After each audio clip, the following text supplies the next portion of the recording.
నిత్యానందకరీ వరాభయకరీ సౌందర్యరత్నాకరీ నిర్ధూతాకిల ఘోర పావనికరీ ప్రత్యక్ష మాహేశ్వరి ప్రాళేయాచల వంశ పావనకరీ కాశీపురాధీశ్వరి భిక్షాన్ దేహి కృపావలంబనకరీ మాతాన్నపూర్ణేశ్వరి అంటూ సాగేటువంటి అన్నపూర్ణాష్టకం చాలా విశేషమైనటువంటిది. చాలామంది అన్నపూర్ణాష్టకం అంటే కేవలం అన్నప్రదాత్రే మాత్రమే అనుకుంటారు. కానీ ఈ అన్నపూర్ణ అష్టకం మన మనస్సులో ఉండేటువంటి ప్రతి కోరికను కూడా తీర్చుకోవడానికి కానీ చాలా చక్కగా భవ్యంగా ఉపయోగపడుతుంది. ఈ అన్నపూర్ణాదేవి పరిపూర్ణముగా మన మనస్సులో ఉండేటువంటి కోరికలన్నీ కూడా నెరవేర్చుకోవడానికి గాను ఉపకరించేటువంటి తల్లి దైవం అని చెప్పని మనకి నిరూపణ చేసినటువంటి వారు ముత్తుస్వామి దీక్షితుల వారు. ఈ ముత్తుస్వామి దీక్షితుల వారు కాశీలో ఉన్నటువంటి అన్నపూర్ణాదేవిని ఉపాసన చేసినటువంటి కారణం చేతనే పరిపూర్ణమైనటువంటి శ్రీ విద్యా తత్వమును తెలుసుకున్నటువంటి వారే తుదకు మోక్షమును కూడా పొందగలిగారు. అంతటి విశేషమైనటువంటి శక్తి స్వరూపం అన్నపూర్ణాదేవి. మనస్సులో ఏదైనా సరే ఒక సంకల్పం కానీ ఒక కోరిక కానీ ఉన్నదనుకుందాం. మనకు ఇల్లు కొట్టుకోవాలి, లేదా మనం ఒక స్థిరం కొనుక్కోవాలి, లేదా మనం చక్కగా ఒక పీజీ చేస్తున్నాం, ఈ పీజీలో ఉత్తీర్ణతను సాధించుకోవాలి. ఇలా మన మనస్సులో ఏదో ఒక కోరిక ఉంటుంది.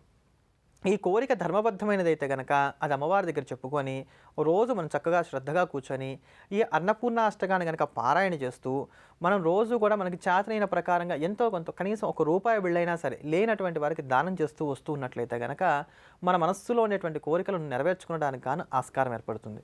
మనం రోజు వంట చేసేటప్పుడు ఈ అన్నపూర్ణాష్టకాన్ని పారాయణ చేస్తూ వంట కనుక చేస్తూ తయారు చేసినట్లయితే కనుక ఆ వంట తిన్నటువంటి వారందరికీ కూడా చక్కగా వంట పట్టి మంచి తుష్టిని కలిగి వర్ధిల్లడానికి గాను ఆస్కారాలు ఏర్పడతాయి. ఎప్పుడైనా సరే చిన్నపిల్లలు ఉంటారు, వారికి తల్లిదండ్రులు ఏం చేస్తూ ఉంటారు, ఏదో ఒక రైమ్సో ఏవో ఒకటి చెప్తూ చక్కగా ఈ యొక్క అన్నాన్ని తినిపిస్తూ ఉంటారు. అటువంటి సందర్భాల్లో ఇటువంటి రైమ్స్ లాంటివి కాకుండా ఈ అన్నపూర్ణాష్టకాన్ని మనసులో చక్కగా చదువుకుంటూ పిల్లలకు కనుక అన్నాన్ని పెడుతూ వచ్చినట్లయితే వాళ్ళకి అరుగుదలకు సంబంధించినటువంటి లోపాలు లేకుండా ఉండటానికి కూడా ఆస్కారం ఏర్పడుతుంది. అంతటి మహత్వపూర్ణమైనటువంటి స్తోత్రం అన్నపూర్ణాష్టకం. ఆ అన్నపూర్ణాష్టకాన్ని శ్రవణం చేద్దాం, ధన్యులమవుదాం. నిత్యానందకరీ వరాభయకరీ సౌందర్య రత్నాకరీ నిర్ధూతాకిల పాపనాశనకరీ ప్రత్యక్ష మాహేశ్వరీ ప్రాళేయాచల వంశ పావనకరీ కాశీపురాధీశ్వరీ భిక్షాం దేహి కృపావలంబనకరీ మాతాన్నపూర్ణేశ్వరీ మాతా अन्नपूर्णेश्वरी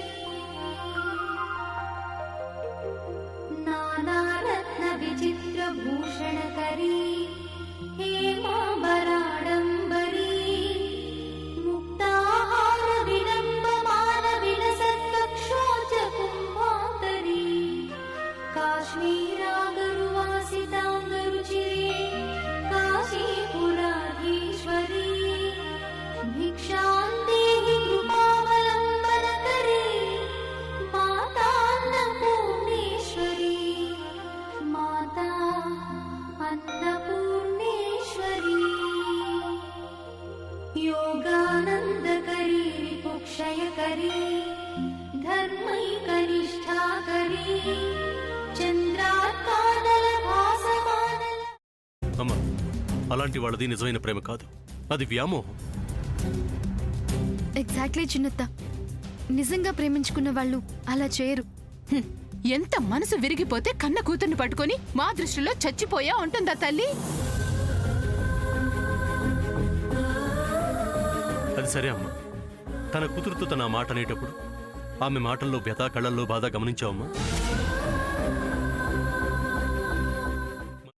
పెద్దబాబుకు బర్త్డే విషెస్ చెప్పు కూడా వెళ్ళాం కదా. ఊరికే ఎలా కాలిపోతుంది? మంట పెడితేనో పడితేనో తగలబడుతుంది.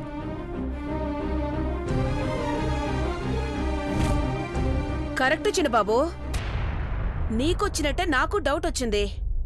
పార్వతే షర్టును తగలబెట్టిందనుకుంటా.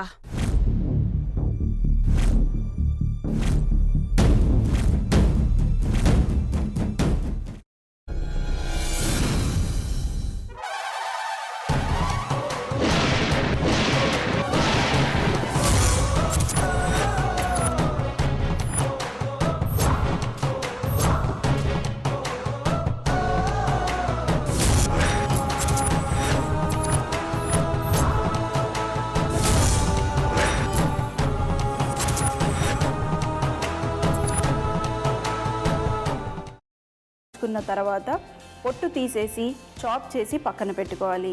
ఒక ప్యాన్లో కొద్దిగా నూనె వేడి చేసి అందులో ఆవాలు, మినప్పప్పు, శనగపప్పు, కరివేపాకు, సన్నగా తరిగి పెట్టుకున్న ఉల్లిపాయలు వేసుకుని 1 నిమిషం పాటు వేయించుకోవాలి. ఆ తర్వాత కాల్చి కట్ చేసి పెట్టుకున్న వంకాయని కూడా అందులో వేసుకుని బాగా మిక్స్ చేసి బౌల్లోకి ట్రాన్స్ఫర్ చేసుకుని అందులో తగినంత చిక్కటి పెరుగు లేదా పల్చటి పెరుగు వేసుకుని మిక్స్ చేసి అన్నంతో కానివ్వండి, చపాతీతో కానివ్వండి సర్వ్ చేసినా చాలా బాగుంటుంది.